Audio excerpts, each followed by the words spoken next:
तो चमत्कार यावेळेला होईल? आता इथे चमत्कारचा प्रश्न नाही, इथे नमस्कारच आहे डायरेक्ट.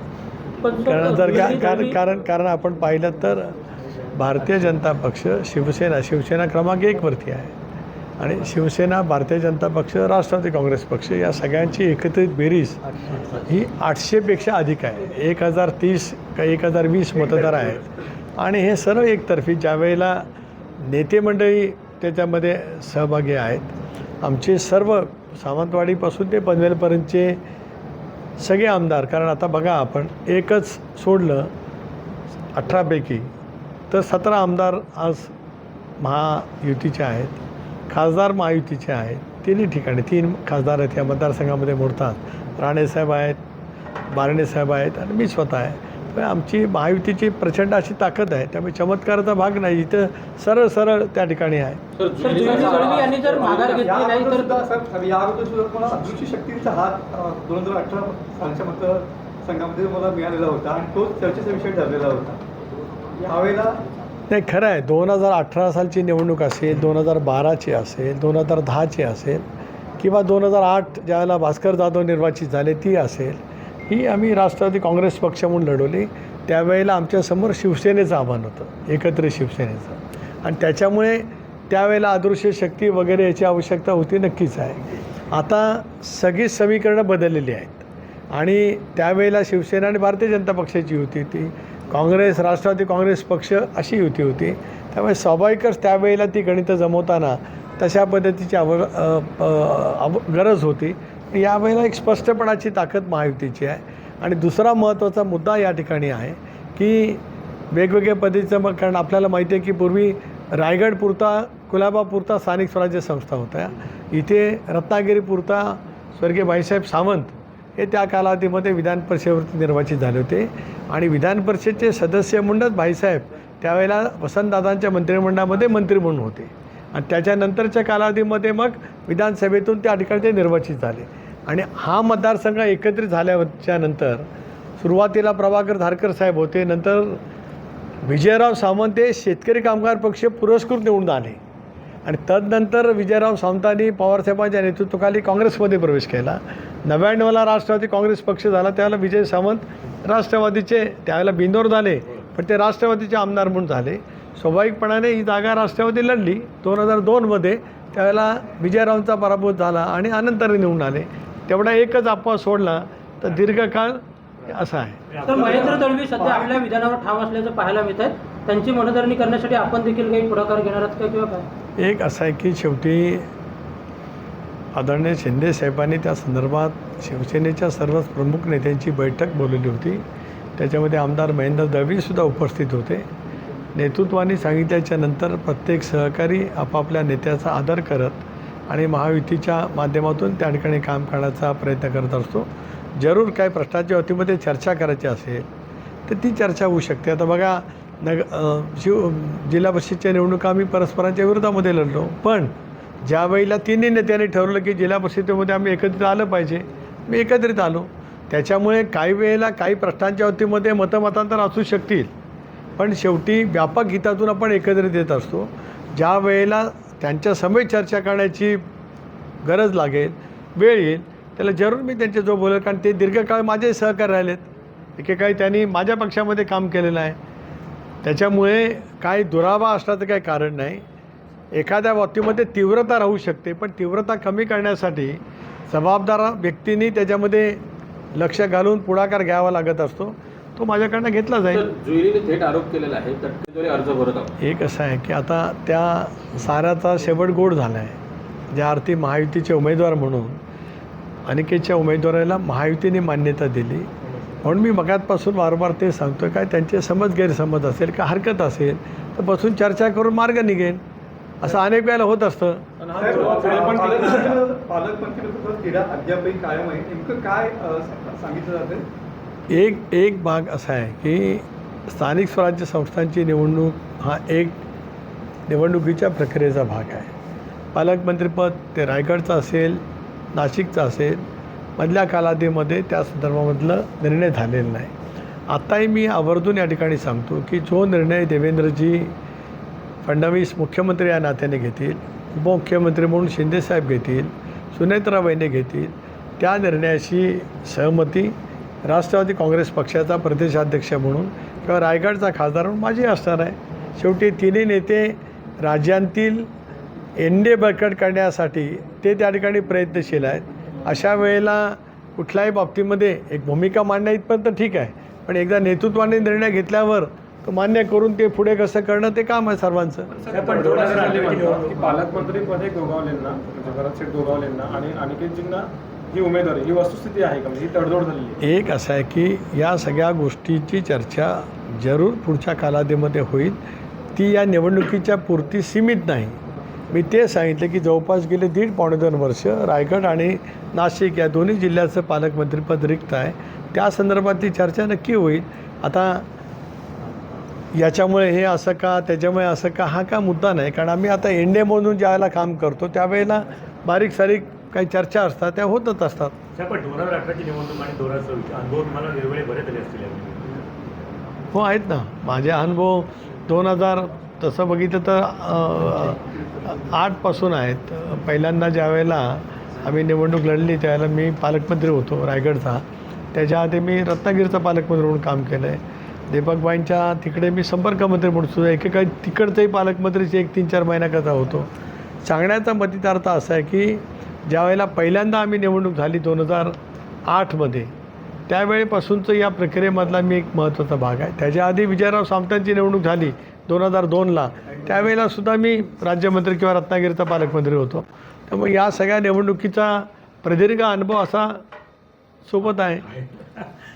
सर तुम्ही प्रमुख नेत्या प्रदेशाध्यक्ष तुमचं त्याच्यावरती काय म्हणजे कमेंट असेल? एक भाग असा आहे की विक्रम काकड्यांची उमेदवारी पक्षाने जाहीर केली की नाही त्याची आत्तापर्यंत मला माहीत नाही, कारण मी सकाळपासून याच प्रक्रियेमध्ये आहे. 3 दिवसापूर्वी कोर कमिटीची बैठक झाली. त्याच्यामध्ये कोण कोण संभाव्य उमेदवार आहेत, कुणी पक्षाकडे मागणी केली त्या संदर्भातली आम्ही चर्चा त्यावेळेला केली. त्यावेळेला राष्ट्रीय अध्यक्ष मुख्यमंत्री म्हणून वहिनी होत्या, प्रफुल्ल पटेल होते, छगन भुजबळ साहेब होते, दिलीप वळसे पाटील होते, मी होतो प्रदेशाध्यक्ष म्हणून, धनंजय मुंडे होते.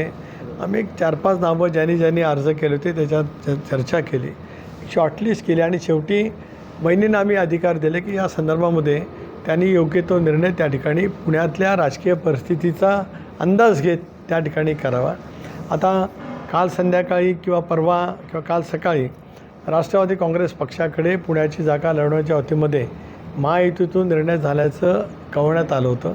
परंतु मी ह्या संबंधच या मतदारसंघातल्या प्रक्रियेमध्ये असल्यामुळे मी रायगड आणि मग काल रात्री रत्नागिरीला आलो. माझं काही बोलणं झालं नाही, पण शेवटी पक्ष नेतृत्व एखाद्या बाबतीमध्ये कॉन्शियसली निर्णय घेत असतं, तो निर्णय घेतला असेल. पण गेल्या काही दिवसांना पक्षातली घटनाकडे बघितलं तर पार्थ पवार आधी जोरात पळत आहेत असं वाटत नाही. एक असं आहे की दादांच्या दुर्दैवी मृत्यूच्या नंतर स्वाभाविकपणाने राज्याच्या देशाच्या विकासाच्या कामाच्या प्रक्रियेमध्ये एक तऱ्हेची पोकळी निर्माण झाली.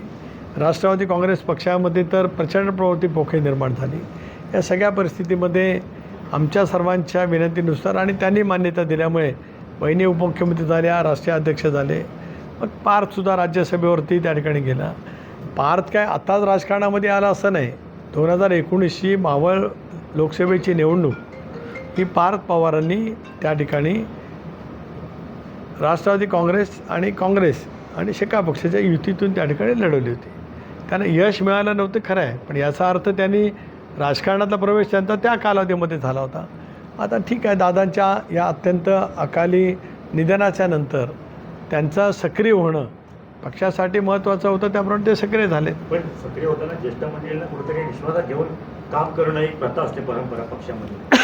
दिसत नाही असं नाही आहे. आम्ही सगळेजण एकत्रितपणाने बसत असतो, चर्चा करत असतो. शेवटी संघटनेमध्ये काम करत असताना काही बाबतीमध्ये वेगवेगळी मतं असू शकतात. राष्ट्रवादी काँग्रेस पक्षाची स्थापना 99 साली झाली. पवारसाहेबांसारखं 6 दशकं देशाच्या राजकारणामध्ये एक प्रभाव असणारं नेतृत्व मिळालं. पण त्यावेळेपासूनसुद्धा स्वर्गीय चव्हाणसाहेबांच्या विचारावरती पक्ष चालणारा असल्यामुळे, शिवशाहू फुले आंबेडकरांची सामाजिक क्षमतेवरती आम्ही वाटचाल करत असल्यामुळे पक्षामध्ये लोकशाहीच्या माध्यमातून निर्णय घेतले जायचे. त्यामुळे साहेबांचीसुद्धा निर्णय घेण्याची पद्धती प्रक्रिया तशीच होती. मग विधानसभेचे उमेदवार निवडायचे असतील विधान परिषदेचे असतील, राज्यसभेच्या असतील, लोकसभेच्या असतील, मंत्रिमंडळामध्ये कोणाला सहभागी करायचं त्याच्याबद्दलचं असेल किंवा संघटनात्मक बाबतीमध्ये असेल, तीच पद्धती दादांनीसुद्धा सुरुवातीपासून दादांचा सहभाग पक्षाच्या संघटनेच्या रचनेमध्ये राहिलाच. ते जरी संघटनेच्या कुठल्या पदावरती नसले तरी राष्ट्रवादी काँग्रेस पक्ष राज्यभरामध्ये मजबूत करण्यामध्ये दादांचं योगदान मोठ्या प्रमाणात राहिलं. तीच पद्धती 2023 नंतर आम्ही सर्वांनी एनडीएमध्ये सहभागी होण्याचा निर्णय घेतल्यानंतर चालू राहिली. आज त्या पद्धतीने आम्ही काम करतो आहोत. कारण भाजपचा पण तत्पूर्वी भाजप होण्यासंदर्भात बैठक झाली होती, असं काहीतरी एक त्यांनी गौप्यस्फोट केला. नाही, गौप्यस्फोट काही नाही, हा स्फोट नाही, हा ही वस्तुस्थिती आहे. त्यावेळेलासुद्धा दादांच्या निधनापूर्वी दोन्ही राष्ट्रवादी काँग्रेस पक्षाच्या विलिनीकरणाच्या चर्चा झाल्या होत्या. ही बाब मीसुद्धा नंतर सांगितली. कुठल्या बैठकीला मी उपस्थित नव्हतो, परंतु बैठकीतल्या चर्चेचा तपशील दादांच्याकडून मला समजत येत होता किंवा सांगितला जात होता आणि एक निर्णयाच्या प्रक्रियेमध्ये आम्ही सामुदायिक कन्सेन्ससमध्ये होतो. त्यामुळे फार मोठं काय गौप्यस्फोट प्राजक्त तनपुरेंनी केलं अशातला का भाग नाही.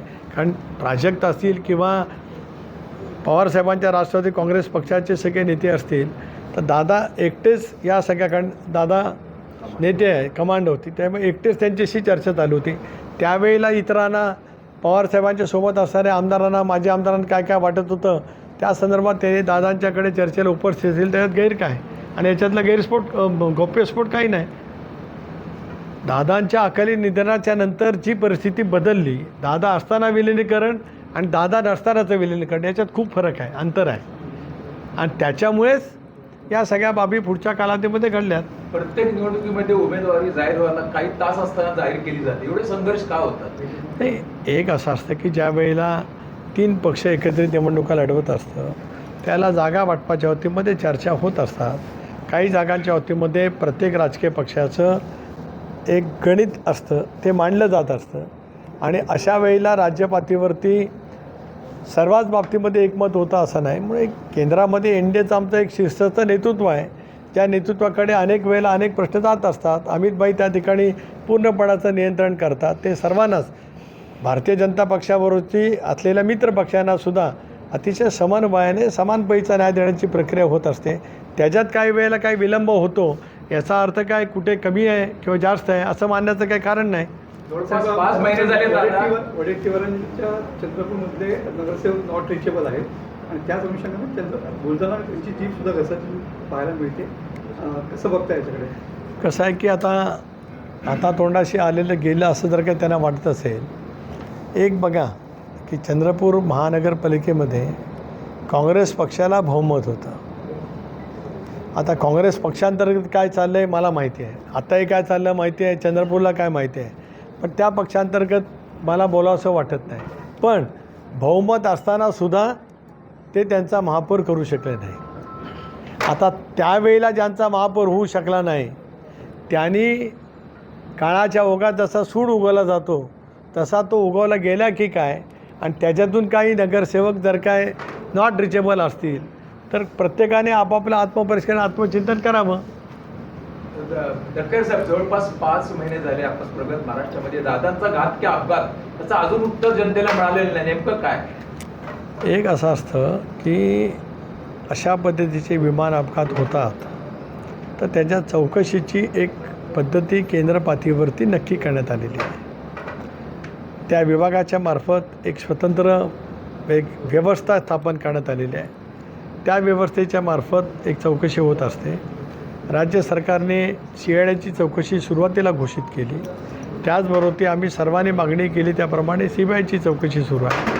शेवटी विमान अपघातामध्ये ब्लॅक बॉक्स आणि नेमकं काय काय घडलं याची एक तपशीलवार सखोल चौकशी त्या ठिकाणी होत असते. त्या बाबतीमध्ये आमच्या मनामध्ये काही शंका आहेत म्हणूनच आम्ही मुख्यमंत्री महोदयांना भेटलो, CBIच्या चौकशीची मागणी केली.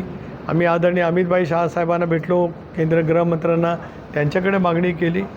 तो तपास लवकर पूर्ण झाला पाहिजे आणि त्या तपासाचा तपशील राज्यातल्या जनतेसमोर आणि देशातल्या जनतेसमोरसुद्धा आला पाहिजे ही आमच्या सर्वांची भूमिका आहे. प्रफुल्ल पटेल, सुनील तटकरे आदी वरिष्ठ नेते लवकरच भाजप मुद्दा म्हटला तर मी भाजपमध्ये प्रवेश करेन. आता असं आहे की झोप लागलेल्याला आपण उठू शकतो, पण झोपेचं सोंग घेतलेल्याला का आपल्याला किती आपण प्रयत्न केला तर जागा करता येणार नाही. त्यांची दृष्टी किंवा नजरच मोदी साहेबांनी काही निर्णय घेतले नाहीत अशी जर काही ठरलेली असेल, जसं काही झाल्यावर असतं तसंच, तर त्याला काय इलाज नसतो. पण मोदीजींनी गेल्या 2014 सालापासून देशामध्ये प्रचंड प्रमाणावरती पायाभूत सुविधा निर्माण केल्या, देशाचा GDP वाढवला. आज आपण पाहतो की जगाच्या पाठीवरती वेगवेगळ्या राष्ट्रांच्यामध्ये किंवा परराष्ट्रीय धोरणांच्यामध्ये त्यांनी जे काही आमूलाग्र बदल केलेत, ते बदल जर का आपण पाहिलेत तर त्या बदलामध्ये भारताची भूमिका ही अत्यंत मजबूत स्थितीमध्ये पाहायला मिळते आहे. याचं कारण दूरदृष्टीपणाने नेतृत्व करणारे नरेंद्र मोदी साहेब हे आज भारताचं नेतृत्व त्या ठिकाणी करतात. संजय राऊतांचं काय झालं आहे की अलीकडे 2-3 वर्षामध्ये ह्या सगळ्या घडामोडीच्या नंतर त्यांच्या मानसिकतेवरती परिणाम झाला आहे. मी अधिक काय नाही बोलणार, कारण त्यांची तब्येत ठीक नाही. मला माहिती आहे की त्यांना गंभीर आजाराने, गंभीर व्याधीने ते आजारी आहेत, त्यामुळे त्या पद्धतीची मी टीका करणार नाही. पण अशा वेळेला थोडंसं त्यांचं मानसिक संतुलन कमी अधिक होत असतं. तरी पण त्यांची तब्येत लवकर बरी हो ही वैरी मातेच्या चरणी माझी प्रार्थना आहे. साहेब, विधान परिषद संदर्भातला प्रश्न आहे. पुण्यातनं विक्रम काकडेंचं नाव म्हणजे ऑलमोस्ट चर्चेत आलं आहे की फॉर्म भरतायत, मात्र मध्यंतरी काही घडामोडी घडलेल्या होत्या. अपक्ष देखील फॉर्म भरण्यात आलेला आहे शिंदे शिवसेनेकडून, आणि आज पुन्हा एकदा फॉर्म भरला जातोय. कसं पाहता एकंदरीत राज्यातल्या या 16+1 पोटनिवडणूक अशा 17 स्थानिक स्वराज्य संस्थांच्या निवडणुकीमध्ये महायुती म्हणून या निवडणुकीला सामोरं जाण्याचा निर्णय देशपातळीवरती NDAचे नेते आदरणीय अमितभाई शाह यांच्या नेतृत्वाखाली घेण्यात आला. पंतप्रधान महोदयांची त्यांना अनुमती होतीच, पण राज्याचे लोकप्रिय मुख्यमंत्री देवेंद्रजी फडणवीस, लोकप्रिय मुख्यमंत्री एकनाथराव शिंदे, आमच्या नेत्या उपमुख्यमंत्री सुनेत्राबाईंनी पवार या सर्वांनी सामुदायिकरित्या एक निर्णय त्या ठिकाणी राज्यपातळीवरती घेतला की या 17ही जागा महायुती म्हणून त्या ठिकाणी लढल्या जातील. आणि त्याच्याच अनुषंगाने त्या ठिकाणी निर्णय होत भारतीय जनता पक्ष कुठल्या जागा लढेल, शिवसेना कुठल्या जागा लढेल, राष्ट्रवादी काँग्रेस पक्ष कुठल्या जागा लढेल या संदर्भातली अधिकृत घोषणा महायुतीच्या माध्यमातून काल संध्याकाळी त्या ठिकाणी झाली.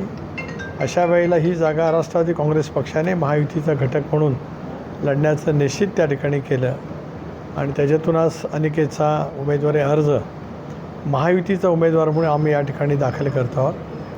आणि याला देवेंद्रजींचे आशीर्वाद मिळाले, शिंदेसाहेबांचे मिळालेले आहेत, राष्ट्रवादीच्या अध्यक्षा सुनेत्राबाईंनीसुद्धा आहेत. त्याचबरोबर या कोकण स्थानिक स्वराज्य संस्थांमध्ये असणारे मंत्री महोदय आहेत, त्याच्यामध्ये प्रामुख्याने उदय सामंत आहेत, नितीश राणे आहेत, त्याचबरोबर भरत गोगावले आहेत. आता आमचे ज्येष्ठ नेते सहकारी विधिमंडळामध्ये अनेक वर्ष आमच्यासोबत असलेले दीपकबाई आहेत, शेखरजी निकम आहेत. संबंध महायुतीच्या सर्वच आमदारांचा आणि तिन्ही पक्षाच्या प्रमुख सहकाऱ्यांचं पूर्णपणाचं पाठबळ त्या ठिकाणी आहे. त्यामुळे आता आमचे जिल्हा परिषद अध्यक्षसुद्धा रायगडचे या ठिकाणी आलेले आहेत. भारतीय जनता पक्षाचे नेते प्रशांत ठाकूर साहेब येथील, महेश बालदीजी येथील, सर्वच मंडळी या ठिकाणी आज प्रमुख नेते महायुतीचा अर्ज भरण्यासाठी आलेले आहेत. अनिकेतजींच्या बाबतीत एक गोष्ट राहिली, मागच्या 6 वर्षामध्ये त्यांचं दौरा किंवा ते कधी फिरताना दिसले नाहीत. या टर्ममध्ये ह्या गोष्टी होणार आहेत का? नाही, एक असं आहे की 18 ते 24 या कालखंडामध्ये जरूर अनिकेतचे सगळे दौरे झाले. सगळ्या जिल्हा नियोजन मंडळाच्या बैठकीमध्ये रत्नागिरी असेल, सिंधुदुर्ग असेल, या त्यांनी उपस्थित राहून इथले प्रश्न सातत्याने मांडलेले आहेत.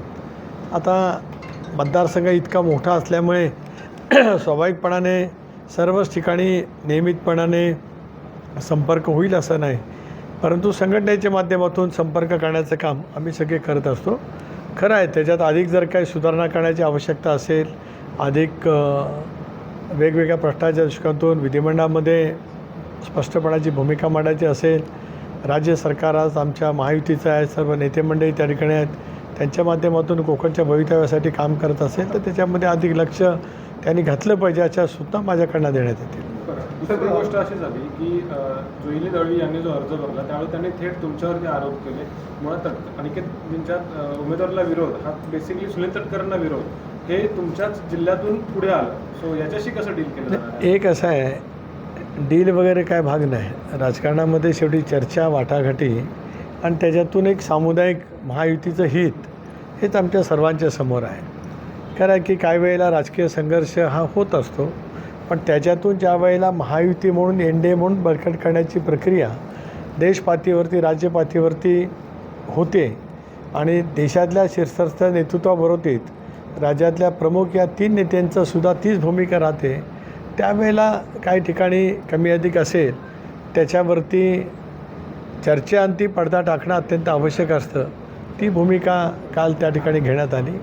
म्हणूनच मी शिंदेसाहेबांचे काल विशेष करून आभार मानले की कोकणातील सर्व शिवसेनेचे नेते मंडळी त्यांना भेटल्याच्या नंतर महायुती म्हणून आपल्याला आगामी कालावधीमध्ये वाटचाल करायची आहे अशा संदर्भातल्या सूचना त्यांनी त्या ठिकाणी दिल्या. जरूर या बाबतीमध्ये पुढच्या कालावधीमध्ये कुठे गैरसमज होणार नाहीत.